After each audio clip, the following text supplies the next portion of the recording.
না, ব্যতিক্রম ভাঙর নয়। ভাঙরের আইএসএফ এর কেউ জেলে গেলে তাকে বার করা হয় এইভাবে। কেন ভাঙর এবং আইএসএফ এর মানুষ যখন জেলে যায় তারা নির্দোষে যায়। আমরা দেখিছি, আমি কারোর সঙ্গে কারো তুলনা করছি না, কিন্তু আমরা তো উদাহরণ দিতে গেলে মহামনীষীদের ঘরে টানতে হবে। আমরা দেখেছি এই দেশে যখন ব্রিটিশদের অত্যাচারে আমার দেশের মহানায়করা বা দেশবাসীরা জেলে যেত, তাদেরকে নিয়ে কিন্তু আমরা আজও গর্ব করি। ঠিক তেমন ভাঙরে যখন আইএসএফ এর ছেলেরা যখন জেলে যায় তারা নির্দোষ, তাদের উপরে জুলুম করছে শাসক। শাসকের বড় বড় গুন্ডাগুলো একটার পর একটা চেঞ্জ করে শাসক ভাঙরকে শেষ করার জন্য চেষ্টা হয়েছে। তো সেই জায়গায় তাদেরকে ওয়েলকাম জানিয়ে ভাঙরের মানুষ তাদেরকে নিয়ে আসে যে তুমি মন খারাপ করো না, তুমি দাগি নয়, তুমি চুরি নয়, তুমি চোর নয়, তুমি আসামি নয়, তুমি নির্দোষ। তুমি দেশ ও দেশবাসীকে সংবিধানের যে রাইট, সে রাইটের কথা বলতে গিয়ে তুমি জেল খেটেছো, অতএব তুমি বীর পুরুষের মতো কাজ করছো, তাই তাদেরকে ইস্তেকবাল করা হয়। ঠিক ভোট মুখে রাজ্যের মুখ্যমন্ত্রী মাননীয় তিনি কল্পতরু হয়ে যান, বিভিন্ন রকম ভাবে দান ধান করেন। ব্যতিক্রম না 2026 বিধানসভায় লক্ষ্মীর ভান্ডারে 500 টাকা বাড়ানো হলো, যুবশ্রী প্রকল্প চালু করা হলো, এবং যারা ভূমিহীন তাদের টাকা দেওয়া হলো। বিভিন্ন মানে নিচ্ছে বগল বাজাচ্ছে, কিন্তু ব্যতিক্রম ভাঙর। ভাঙরের মা ও বোনেরা, ভাঙরের মানুষ বলছে সরকারি প্রকল্পের টাকা আমরা নেব, কিন্তু ভোট আমরা নওশাদকে দেবো, অর্থাৎ আইএসএফকে দেবো। অন্য অন্য লোকের সঙ্গে, অন্য অন্য জায়গায় বিধানসভার ভোটারদের সঙ্গে ভাঙরের ভোটারদের মধ্যে বিস্তার ডিফারেন্স, অর্থাৎ আকাশ পাতাল। কি বলবেন? দেখুন, অন্য অন্য জায়গায় যে ভাঙরের মতো মানুষ নাই তা নয়। ভাঙরের মেন্টালিটি, ভাঙরের মাইন্ডের লোক অন্য জায়গাতেও আছে। আপনি এটা বলতে পারেন ভাঙর তুলনামূলক একটু বেশি। অন্য অন্য জায়গার মানুষ এই একই রাস্তার পথিক হয়ে অনেকে অপেক্ষা করে আছে, অনেকে চলছে বা অনেকে প্রকাশ্য, অনেকে গোপনে আছে। এটা হওয়ার উদ্দেশ্য একটা, তারা হচ্ছে সজাগ নাগরিক। যারা এই মমতা দেয়নি, দিয়েছে রাষ্ট্র। অর্থাৎ রাষ্ট্র যখন আমাকে দিচ্ছে আমি রাষ্ট্রের পক্ষে থাকবো, আমি কেন ফান্ড নেবো না? কিন্তু মমতা ব্যানার্জি যে সংবিধান বিরোধী, রাষ্ট্রবিরোধী কাজ করছে, সেটাকে আবার আমি সাপোর্ট করতে পারি না একজন রাষ্ট্রের সৎ নাগরিক হওয়ার হিসাবে। আর এই যে ভোটের সময় এলে ইনি দান টান করতে চায়, দান অ্যাকচুয়ালি নয়, ইনি ভোট কেনার জন্য টোপ দেয়। যেমন আমরা অনেক সময় পুকুরে পাস দিই, ওই পাসের সময় দেখবেন অনেক রকম চার নিয়ে এসে বসে যাতে করে মাছ খায়। তো এটা হচ্ছে মমতা ব্যানার্জি ভোটের সময় চার দিচ্ছে, যে মাছ খাবে সে বংশী আটকাবে, তার ভোটটা আমি পাবো, তাকে ভেজে আমি খাবো। এই ধরনের টেন্ডেন্সি নিয়ে তিনি আজকে ভোটের কেনার জন্য, খরিদ করার জন্য মানুষকে দিচ্ছে। কিন্তু ভাঙরের নাগরিকরা বেশিরভাগ তারা সজাগ, অন্য জায়গার নাগরিকরাও সজাগ, কিন্তু ভাঙরের মাটি সর্বসময় বিপ্লবের কথা বলে, তারা আগিয়ে এসে কথা বলে। অন্য জায়গার মানুষ আছে, কোটি কোটি মানুষ আছে যারা এই মাইন্ডের উপরে দাঁড়িয়ে আছে, কিন্তু তারা একটু ভেতর থেকে কাজ করছে, তাই ভাঙরের মানুষের কথাটা সামনে এসেছে।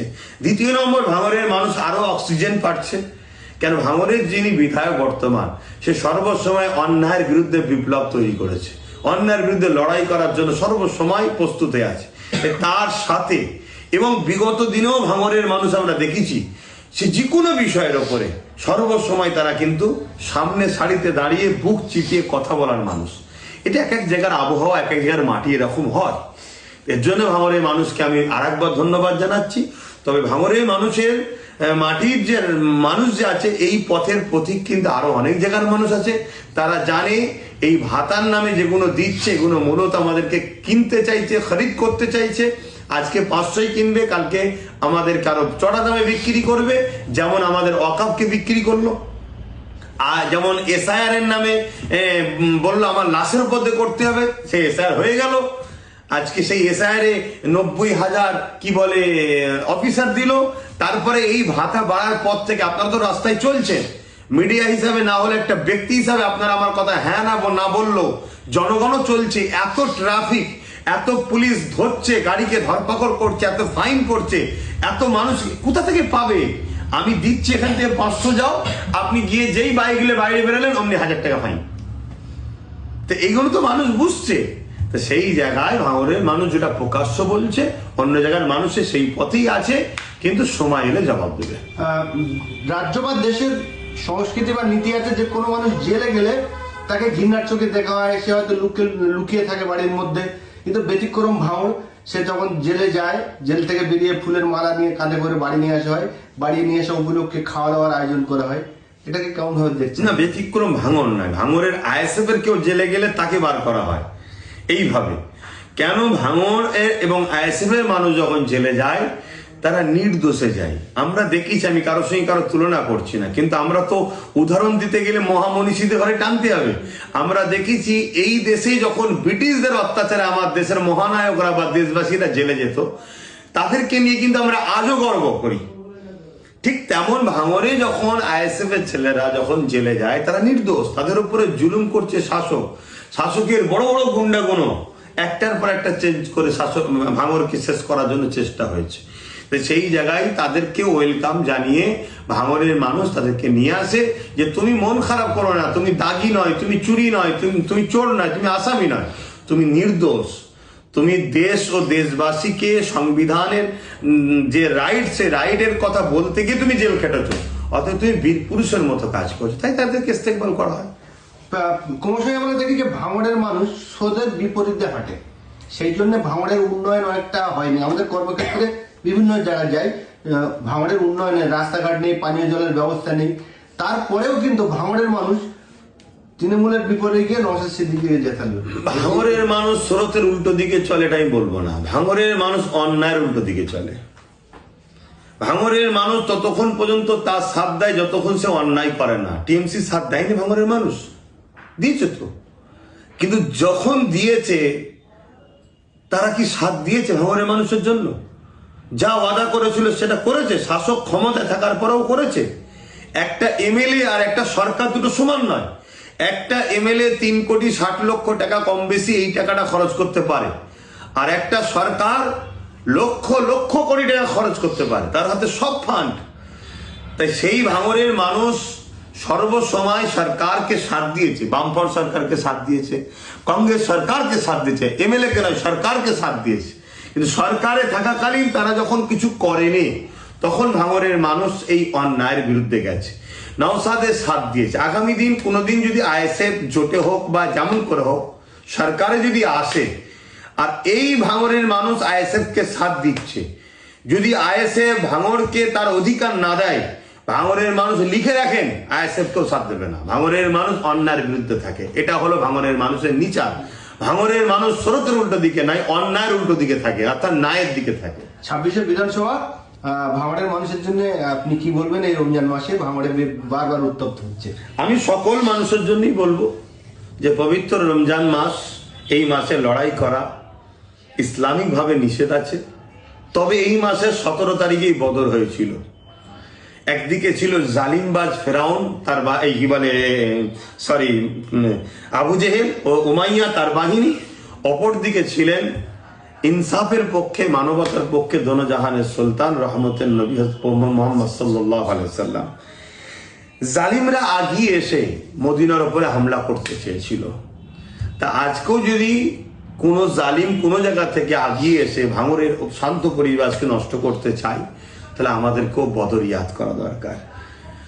রোজার মাস রোজা রাখতে হবে, পাক পবিত্র হয়ে চলতে হবে, গরিব ক্ষুধার্ত মানুষকে খাওয়াতে হবে, তাদের দিকে খেয়াল রাখতে হবে। অপর দিকে নিজের মা বোন বেটি ইজ্জত, নিজের জমিনকে বাঁচাবার জন্য যেমন সাহাবা হুজুর আমাদের শিক্ষা দিয়েছে, জুলুমকে মিটিয়ে ইনসাফকে প্রতিষ্ঠিত করা। এই রোজার মাসের 17 তারিখে একদিকে 313 জন, একদিকে 1000-এর উপরে 313 জনই বিজয় লাভ করেছিল। তা মন খারাপ নয়, ঘাবড়ে যাবেন না, হকের পক্ষে ছিলেন, আছেন, থাকবেন। আগামী দিন আপনারাই পুরো বাংলাকে রাস্তা দেখাচ্ছেন, আপনাদেরই দেখানো রাস্তায় 2026-এ আরো অনেক জায়গায় জেগেছে, আরো ভালো রেজাল্ট হবে। ধাপে ধাপেই তো বাচ্চা বড় হয়, ধাপে ধাপেই আপনারা একদিন ক্ষমতায় আসবেন। এসআইআর এর ফাইনাল লিস্ট বার হবে, এই প্রসঙ্গে কি বলবেন আপনি? দেখুন, আমার বক্তব্য আগেও ছিল যা আজও তাই। রাষ্ট্রীয় এসআইআর যখন হয়েছিল, সেই এসআইআরে সেরকম কোনো সমস্যা ছিল না, কিন্তু দ্বিতীয়বার এসআইআর এর নামে যে সাধারণ মানুষকে হয়রানি করেছে, এটা অত্যন্ত দুঃখজনক, নিন্দাজনক। এটা করা কোনোভাবে কাম্য নয়। নির্বাচন কমিশনার সাহেবরা তেনারা নিজেরাই বললেন, কারোর ছোট বড় যদি ভুল ভ্রান্তি হয়, সারনেম আগে পিছু হয়, এটা সমস্যা নয়। তো দ্বিতীয়বার যে এই বিষয়টাকে নিয়েই যে নতুন করে মানুষকে অ্যারেঞ্জমেন্ট করলো, শুনছি তাতেও নাকি 1 কোটির কাছাকাছি কম বেশি মানুষের নাম ছন্দ তালিকায় বা মূল যে তালিকা সে তালিকায় আসছে না।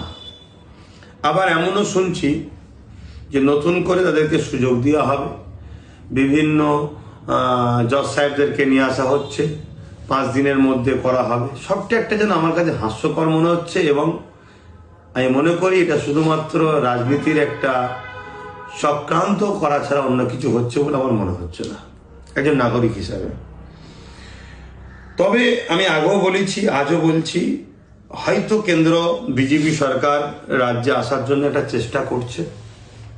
সেই চেষ্টায় বিভিন্ন বিধানসভায় 10,000 15,000 করে নামকে ভোট থেকে দূরে রাখার জন্য একটা ষড়যন্ত্র। আর যখন তাতেও দেখবে যে হচ্ছে না, তখন কি হবে? রাজ্য সরকারকে সামনে ঠেলবে, যেভাবে কেন্দ্র সরকার বিগত দিন ঠেলেছে। বিজেপি তো টিএমসিকেই জিতাচ্ছে বারবার, তো তখন আবার ঠেলে দিয়ে বলবে, তখন রাজ্য সরকার রাস্তায় নেমে যাবে, নেমে গিয়ে হেল্প করার নামে তখন দেখা যাবে ওই নামগুলোকেই আবার এন্ট্রি করে দেওয়া হবে। চলো ভোটার নাম এসে গেছে, আমি করেছি দেখো, একটা আমাকে তাহলে সাথ দাও, এবং প্রচার হবে দিদি ছিল বলেই আমরা বেঁচে গেছি।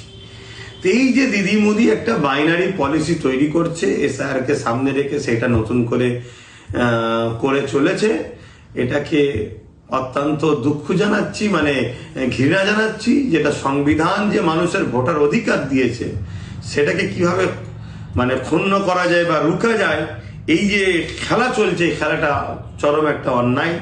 এর বিরুদ্ধে সাধারণ মানুষকে ঐক্যবদ্ধ হওয়া দরকার, দিদি মোদির বিরুদ্ধে শক্তিশালী হওয়া দরকার।